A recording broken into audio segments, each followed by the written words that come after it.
എല്ലാവർക്കും എൻ്റെ വിനീതമായ സ്നേഹവന്ദനം.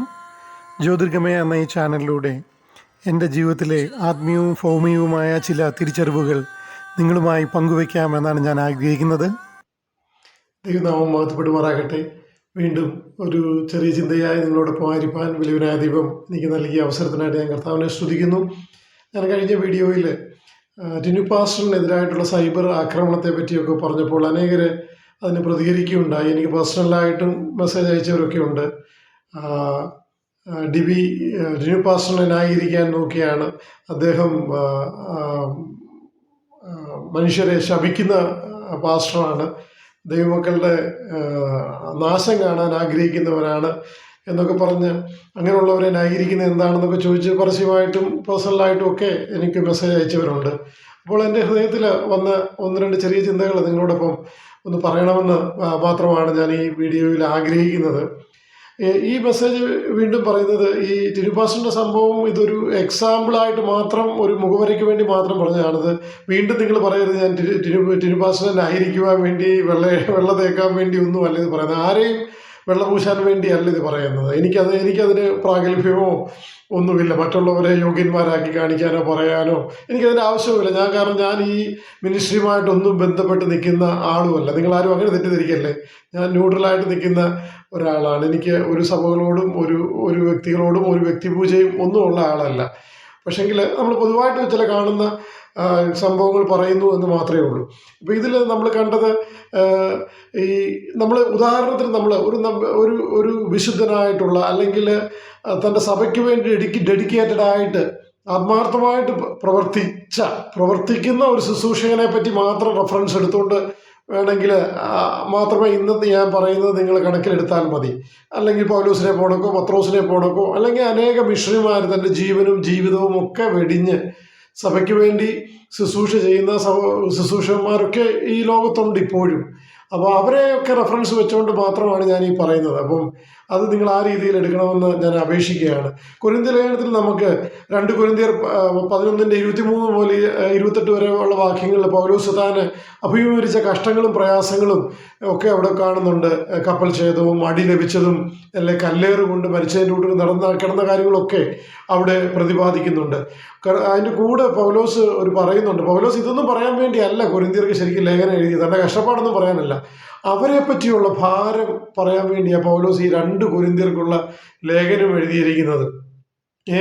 പറഞ്ഞു അവരെ പല പ്രാവശ്യം ആ സഭയിലെ ആൾക്കാരെ ഉറപ്പിക്കുവാനും അവരോട് സുവിശേഷം പറഞ്ഞതും ഒക്കെ പൗലോസാണ്. പൗലോസ് പറയുന്നുണ്ട്, ഞാൻ നിങ്ങളെ വന്ന് നിങ്ങളുടെ കൂടിയിരുന്നു, നിങ്ങൾക്ക് ഉപദേശിച്ചു, നിങ്ങളെ നട്ടു, അല്ല പൗലോസ് നനച്ചു, അങ്ങനെയൊക്കെ പറഞ്ഞ് അനേക കാര്യങ്ങൾ പൗലോസിന് നേരിട്ട് അനേക മാസങ്ങളിലെ പല സമയങ്ങളിൽ അവരുമായിട്ട് ശുശ്രൂഷയിൽ നേരിട്ട് പോയി അവരെ വളർത്തിയ ആളാണ്. അത്രയ്ക്ക് പൗലോസിന് അവരെ പറ്റി ഭാരമുണ്ട്. അതുകൊണ്ടാണ് പൗലോസ് വീണ്ടും വീണ്ടും അവരോട് സ്നേഹത്തിലും ഇച്ചിരി കർക്കശനമായിട്ടൊക്കെ പറയുന്നത്. അപ്പോൾ പൗലോസ് അവിടെ പറയുന്നത്, ഈ കഷ്ടങ്ങളൊക്കെ ഉള്ളപ്പോഴും എനിക്ക് നിങ്ങളെപ്പറ്റി, അനവധിയായിട്ടുള്ള സഭകളെ പറ്റിയുള്ള ഭാരം ഉണ്ട് എന്നാണ് പറയുന്നത്. അപ്പോൾ യഥാർത്ഥമായിട്ടുള്ള ശുശ്രൂഷകന് അവരുടെ ആ സഭയെ പറ്റി, അവർ വിശ്വാസികളെ പറ്റിയൊക്കെയുള്ള ഭയങ്കര ഭാരമുള്ള ഒരു ആളായിരിക്കും തീർച്ചയായിട്ടും.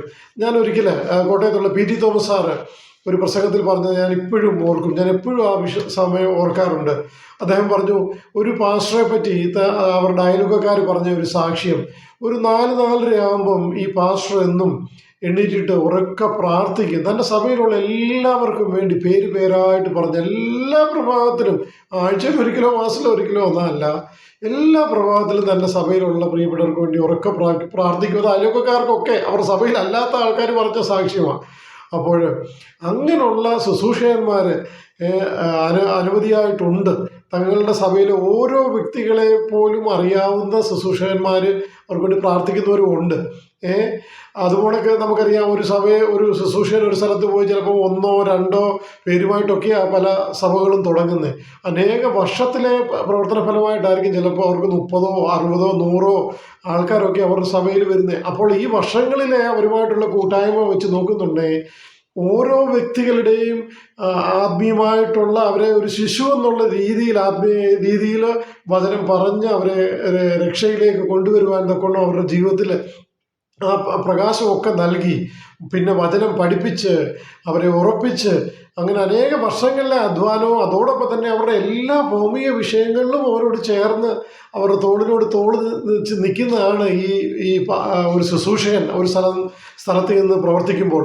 അപ്പോൾ ആ ശുശ്രൂഷകൻ ആ സഭയിലുള്ള വിശ്വാസികളെ പറ്റി ഭയങ്കര ഭാരം ഉണ്ടായിരിക്കും. തീർച്ചയായിട്ടും അവരാരും നശിച്ചു പോകുന്നതോ വിഷമിച്ചു പോകുന്നതോ അല്ലെങ്കിൽ അവർ ഭൗമികമായിട്ട് അവർ പ്രയാസപ്പെടുന്നതോ ഒന്നും ആത്മാർത്ഥമായിട്ടുള്ള ഒരു ശുശ്രൂഷകനും സഹിക്കാവുന്നതല്ല. അപ്പോൾ എല്ലാ വിശ്വാസികളുടെ നന്മയ്ക്ക് വേണ്ടി, ആത്മീയ ഭൗമിക നന്മയ്ക്ക് വേണ്ടി ഏറ്റവും ആഗ്രഹിക്കുന്ന ഒരാളാണ് ആ സഭയിലെ ആത്മാർത്ഥമായിട്ടുള്ള ഒരു ശുശ്രൂഷകൻ എന്ന് പറയുന്നത്. ഒരു പക്ഷേ നമുക്കൊക്കെ അറിയാം, നമ്മുടെ പല പ്രതിസന്ധി ഘട്ടങ്ങളിലും നമ്മുടെ സ്വന്തക്കാർ, ബന്ധുക്കാർ, അല്ലെ സഹോദരങ്ങൾ, അല്ലെങ്കിൽ സഭയിലുള്ള മറ്റുള്ള സഹോദരങ്ങളൊക്കെ തന്നെ പലപ്പോഴും നമ്മുടെ പ്രതിസന്ധി ഘട്ടങ്ങളിൽ കാണത്തില്ലായിരിക്കും. പക്ഷേങ്കിൽ ഈ ശുശ്രൂഷകന് ആത്മാർത്ഥതയുള്ള പാസ്റ്ററിന് ഇവരെല്ലാം ഇട്ടിട്ട് പോയാലും ചില കുറവുകളും ഒക്കെ ഉള്ള ഒരു വിശ്വാസ കുടുംബമാണെങ്കിൽ അവരെ ഇട്ടിട്ട് പോലെ ഒരു ശുശ്രൂഷകന് കഴിയില്ല. ആ ശുശ്രൂഷകനെ അപ്പോഴും ഉണ്ടാവത്തുള്ളൂ. പലപ്പോഴും ചില പാസ്റ്റർമാരൊക്കെ പറയാറുണ്ടല്ലോ, ഗൾഫിലും അമേരിക്കയിലും ഒക്കെ ഉള്ളവർ ഫോൺ ചെയ്ത് പോലും പറയും, എൻ്റെ അപ്പച്ചനും അമ്മച്ചിയേ ഉള്ളൂ, പാസ്റ്ററെ ഒന്ന് പോയി നോക്കണേ എന്നൊക്കെ പറയുമ്പോഴും മിക്കവാറും ഈ പാസ്റ്റർമാരോ ശുശ്രൂഷകന്മാരൊക്കെ അവരുടെ ആ സമയത്ത് അവർക്ക് അവിടെ കൂടെ ഉണ്ടാവത്തുള്ളൂ.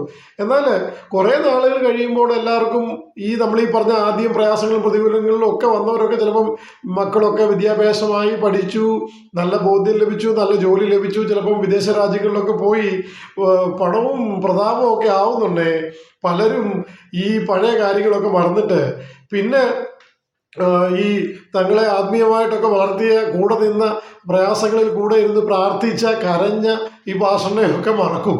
പിന്നെ ഈ പാസ്റ്ററിനെ ചിലപ്പം തള്ളി പറയാനും അല്ലെ പാസ്റ്റർ പറയുന്നതൊക്കെ ഞങ്ങളെപ്പറ്റി കുറ്റം പറയുന്നതാണെന്ന് ഒക്കെയുള്ള തോന്നുന്ന രീതിയിലുള്ള ചിന്താഗതികളും കാര്യങ്ങളും ഒക്കെ വരും.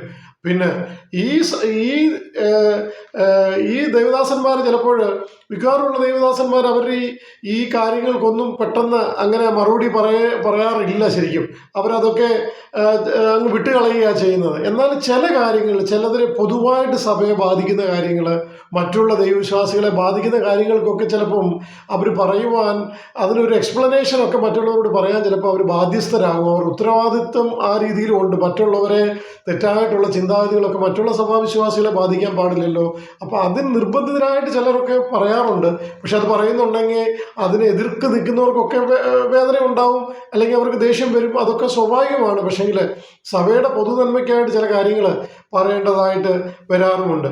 എന്നാൽ നമുക്കറിയാം, ഇങ്ങനെ നമ്മൾ ഞാനത് ബ്രാക്കറ്റിൽ ഒന്നുകൂടെ പറയുകയാണ്, ഇങ്ങനെ ആത്മാർത്ഥമായിട്ട് വിശ്വാസികളെ സ്നേഹിക്കുകയും അവർ കൂടെ നിൽക്കുകയും സഭയെ അവരുടെ കുടുംബത്തെക്കാൾ സ്നേഹിച്ച് നിൽക്കുന്ന ശുശ്രൂഷകന്മാർക്ക്, അങ്ങനെയുള്ളവർ ശുശ്രൂഷകന്മാർക്കെതിരെ, അല്ലാതെ പേരിന് ഒരുപാട് പേര് ശുശ്രൂഷക, അല്ല ഞാൻ ഈ സഭയിലെ മൂപ്പനാണ്, അല്ല ഞാനിവിടുത്തെ പാസ്റ്ററാണെന്നൊക്കെ പറഞ്ഞ് പല ഭരണം മാത്രം നടത്തി പോകുന്ന പലരും ഉണ്ട്, ശമ്പളവും മേടിച്ചു പോകുന്നവരൊക്കെ ഉണ്ട്. അപ്പോൾ അങ്ങനെയല്ല, അല്ലാതെ നമ്മളീ പറഞ്ഞ രീതിയിൽ ആത്മാർത്ഥമായിട്ട് ദൈവമക്കളെ സ്നേഹിക്കുന്ന ശുശ്രൂഷകന്മാർക്ക് എതിരെ നമ്മളെ സ്നേഹിച്ചവരെ, നമ്മുടെ കൂടെ നിന്നവരെ, നമ്മളെ വളർത്തിയവരെ, അല്ലെ സഭയെ സ്നേഹിച്ചവരെ, ദൈവമക്കളെ സ്നേഹിച്ചവരെ ഒക്കെ നമ്മൾ തിരിഞ്ഞ് അവർക്കെതിരെ പറയുകയും അവരെ വേദനിപ്പിക്കുകയും ഒക്കെ ചെയ്താലുണ്ടല്ലോ, അത് ഒരിക്കലും നമുക്ക് നന്മയ്ക്കായി തീരത്തില്ല എന്ന് ഉള്ളത് നമുക്ക് തീർച്ചയായിട്ടും അറിയണം. അത് അതിൻ്റെ പ്രയാസം നമ്മൾ തീർച്ചയായിട്ടും അനുഭവിക്കേണ്ടി വരും. നമ്മൾ അനുഭവിക്കേണ്ടി വരും എന്നല്ല, നമ്മൾ അനുഭവിക്കുമ്പോൾ നമ്മുടെ തലമുറകളെ തന്നെയാണ് അത് ബാധിക്കുന്നത്. നമുക്കൊരു പ്രയാസം വരുമ്പോൾ നമ്മുടെ കുഞ്ഞുങ്ങളെ കൂടെ ചേർന്നാണ്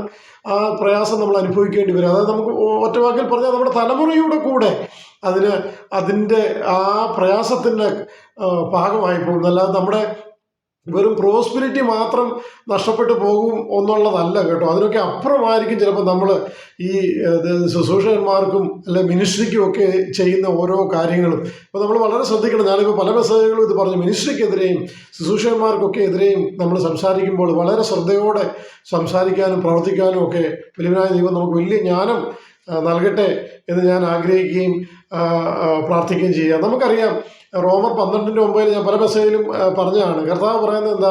12:19 ഞാൻ പ്രതികാരം എനിക്കുള്ളത്, നിങ്ങൾ പ്രതികാരം ഒന്നും ചെയ്യണ്ട കേട്ടോ. നിങ്ങൾ ശത്രുക്കളെ സ്നേഹിച്ചോ, നിങ്ങൾക്ക് അവർ കഴിയുമെങ്കിൽ അവർക്ക് കുടിപ്പാൻ വെള്ളവും ആഹാരവും ഒക്കെ കൊടുക്കാനാണ് നമ്മളോട് പറഞ്ഞേക്കുന്നത്. അപ്പോൾ നമുക്കിതൊന്നും അവരോട് പ്രതികരിക്കാനും അവരെ ആക്രമിക്കാനും ഒന്നും വചനം നമ്മളോട് പറയുന്നില്ല. അപ്പം അതൊക്കെ നമ്മളങ്ങ് വിട്ടുകളയുകയാണ് ചെയ്യുന്നത്. നമ്മളെ കളിയാക്കുന്നവരും ചീത്ത പറയുന്നവരും അങ്ങനെ പല വിഷയങ്ങളുള്ളവരുണ്ട്. അപ്പോൾ അത് നമ്മളത് അങ്ങ് വിട്ടുകളയും. യഥാർത്ഥമായിട്ടുള്ളവർ ആരും കേസ് കൊടുക്കാനും കോടതിയിലും ഒന്നും പോകത്തില്ല, അവരതങ്ങ് വിട്ടുകളയും. എന്നാൽ കർത്താവ് പറയുന്നത് 19-ാം വാക്യത്തിൽ പറയുന്നത്, പ്രതികാരം എനിക്കുള്ളത്, ഞാനത് ചെയ്യും. അത് കർത്താവ് ഉറപ്പിച്ച് പറയാം. പല വേദഭാഗങ്ങളിൽ അത് പറയുന്നുണ്ടല്ലോ. അതുകൊണ്ട് നമ്മുടെ പ്രോസ്പെരിറ്റി മാത്രം പോകുമെന്ന് നിങ്ങൾ വിചാരിക്കില്ല കേട്ടോ. കാരണം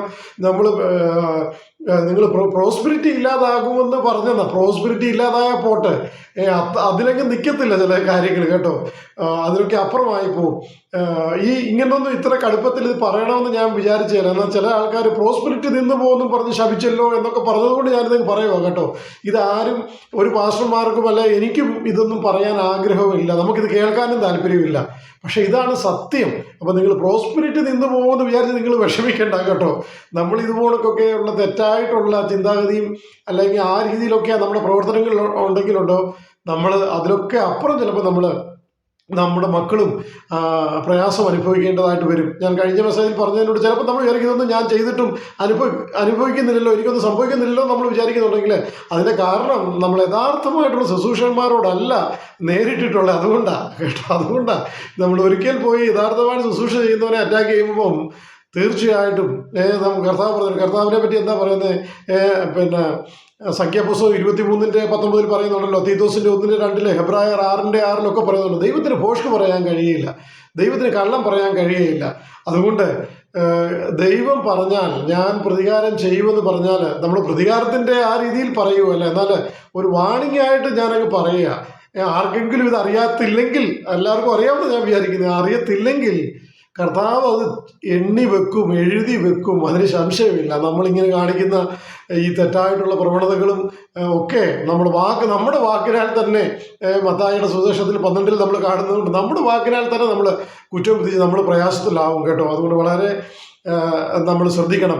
മത്തായിയുടെ സുവിശേഷം 18:6 വാക്യത്തിൽ എന്താ കാണുന്നത്, ഒരു വിശ്വാസിക്കെതിരെ എങ്കിലും നിങ്ങൾ ഇടർച്ച ഉണ്ടാക്കിയാൽ അതിലും ഭേദം കഴുത്തിലൊരു തിരികല്ല് കെട്ടി കടലിൽ ചാടുന്ന നല്ലതാന്ന് പറയുന്നത് കേട്ടോ. നമുക്കിതൊക്കെ അനുഭവമുണ്ട്. എൻ്റെ ചെറിയ ജീവിതത്തിൽ എനിക്കിതൊക്കെ അനുഭവമുണ്ട്. പലപ്പോഴും നമ്മൾ പല വേദനകളും ഇൻസൾട്ടുകളും ഒക്കെ നമ്മൾ സഹിച്ച് മിണ്ടാതിരുന്ന് നമ്മുടെ കണ്ണു നിറഞ്ഞ അനുഭവങ്ങളും ഹൃദയം തകർന്ന അനുഭവങ്ങളൊക്കെ എൻ്റെ ജീവിതത്തിലും ഉണ്ടായിട്ടുണ്ട്. പക്ഷേ എങ്കിൽ കുറച്ചു നാൾ കഴിയുമ്പോൾ, ചിലപ്പോൾ 1 വർഷം 2 വർഷം 10 വർഷം ഒക്കെ കഴിയുന്നുണ്ടേ, അതൊക്കെ നമ്മൾ സഹിച്ചത് ദൈവം മറന്നിട്ടില്ല. നമ്മൾ പലപ്പോഴും സഹിച്ച് ക്ഷമിച്ചൊക്കെ പോകുന്നുണ്ട്. ദൈവം മറന്നിട്ടില്ലായിരുന്നു എന്ന് കാണിക്കുന്ന പല കാര്യങ്ങളും എൻ്റെ ജീവിതത്തിലും ഉണ്ടായിട്ടുണ്ട് കേട്ടോ. അനേക ദൈവദാസന്മാരോട് ചോദിച്ചാൽ അവരും പറയും. അതുകൊണ്ട് ദൈവം ഇതൊന്നും മറക്കത്തില്ല.